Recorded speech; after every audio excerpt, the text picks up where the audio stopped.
So he also feels that it's a good investment. And मोटा मोटी appreciation तो है ही, but जो life आप enjoy करते हो उसका appreciation से कोई match नहीं है. But as a group, we don't believe in charging exorbitantly to the customer.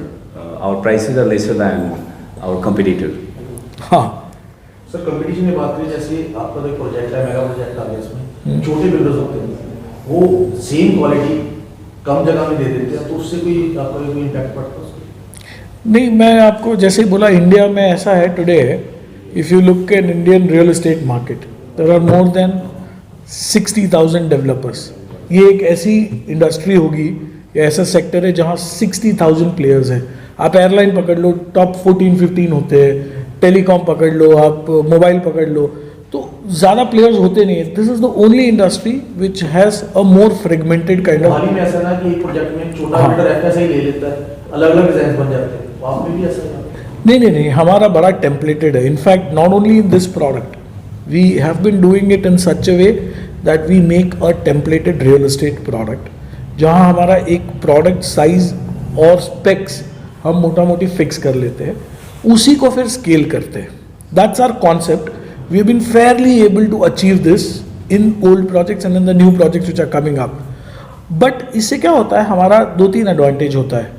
एक तो मैं छोटे बिल्डर से कॉम्पीट नहीं करता हूँ, बिकॉज मेरा उससे कोई कॉम्पिटिशन हो नहीं सकता और मैं करना भी नहीं चाहता हूँ.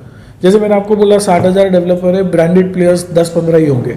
Today real estate market is growing towards branded real estate players.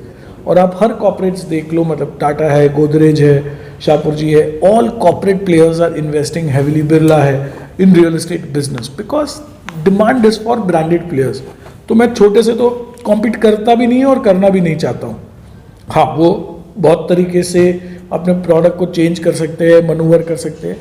हमारा बड़ा क्लियर है, जो हमने कस्टमर को एक बार अग्रीमेंट में प्रॉमिस कर दिया, उससे बिल्कुल डिविएशन नहीं हो सकता है.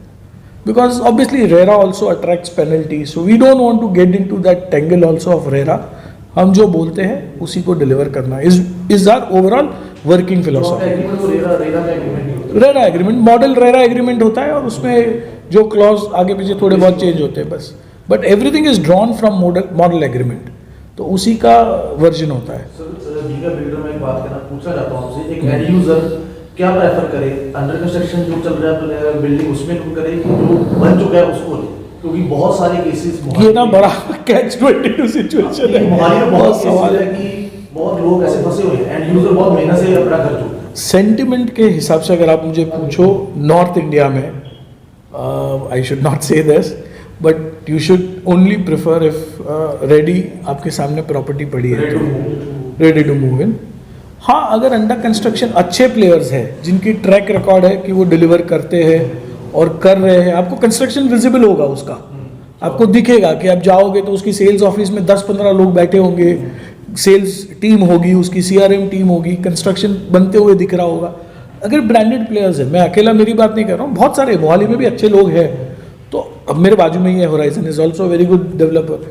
सो आप अगर अच्छे डेवलपर के पास जाओ तो under construction is better, because क्या होता है, आपको फ्रेश प्रोडक्ट मिलता है देर, आप आपकी जो तरह से आप आपका इंटीरियर कर सकते हो, और एक नया लाइफस्टाइल होता है. बिकॉज हर बार हम नया प्रोडक्ट करते हैं, नए प्रोडक्ट में कुछ चीज़ें नए सोचते हैं, तो हमेशा कस्टमर को नया एडवांस प्रोडक्ट मिलता है. It is better to take, अगर आपको इमीडिएट नहीं चाहिए तो अंडर कंस्ट्रक्शन और branded players, good players you can bank upon. Sir जैसे आप जेबी की बात कर रहे थे, तो ये लैंड जेबी के अंदर जाते हैं? दोनों, ये तो हमने गमारा से ऑक्शन में लिया हुआ है. ये रजिस्टर्ड लैंड? ये रजिस्टर्ड लैंड. तो जेबी में जैसे और कहाँ पे आपके प्रोजेक्ट्स चल रहे हैं? सो जेवी में अभी हमारे गुड़गांव में प्रोजेक्ट्स हैं जो हमने अभी साइन करे हैं, नोएडा में प्रोजेक्ट्स है जो हमने अभी साइन करे हैं.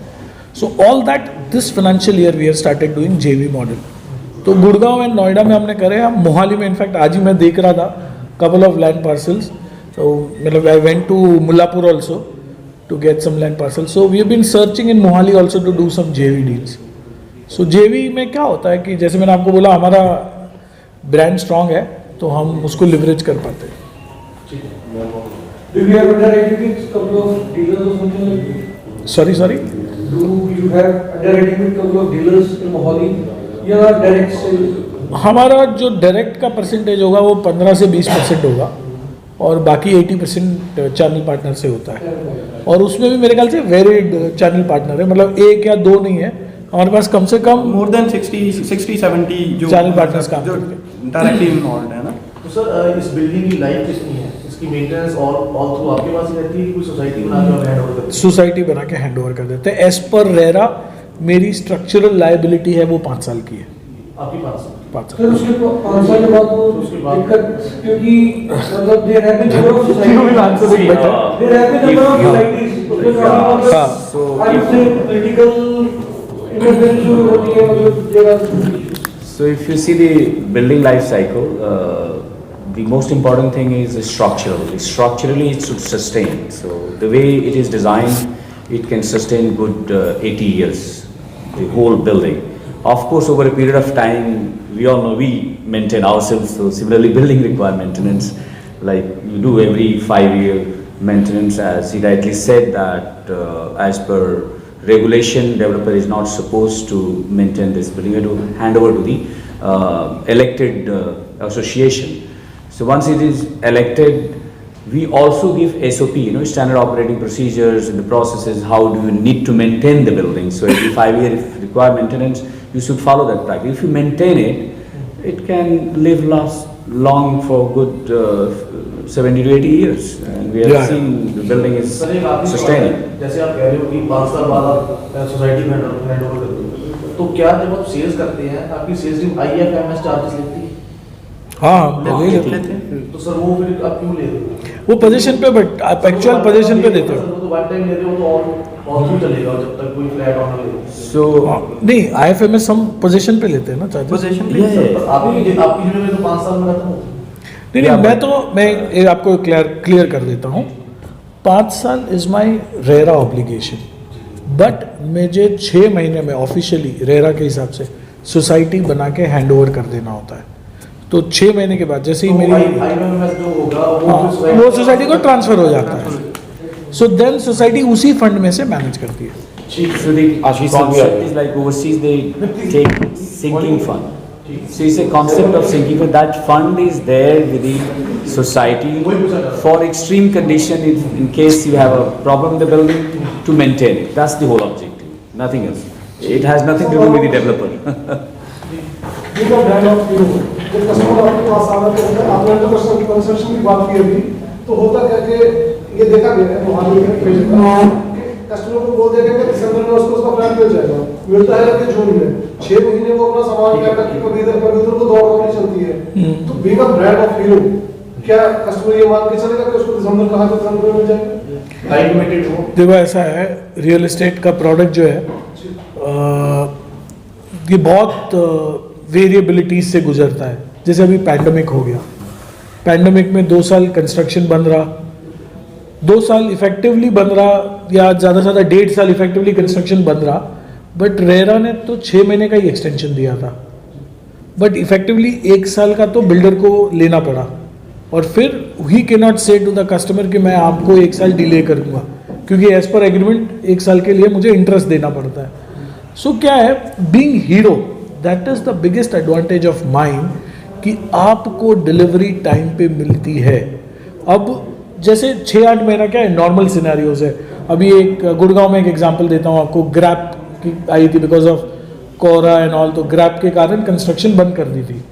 तो ये जो बंद होती है कंस्ट्रक्शन इंटरमिटेंटली, उसका कोई रेरा एक्सटेंशन देती नहीं है, but developer has to absorb it and has to ensure still the loss of working hours is been compensated and customer को टाइम पे डिलीवर दो। मेरा अभी तक का जो रिकॉर्ड है, रिकॉर्ड ही बोलता है, जो ट्रैक रिकॉर्ड है, अभी तक का रिकॉर्ड है कि 95% of our project is delivered on time.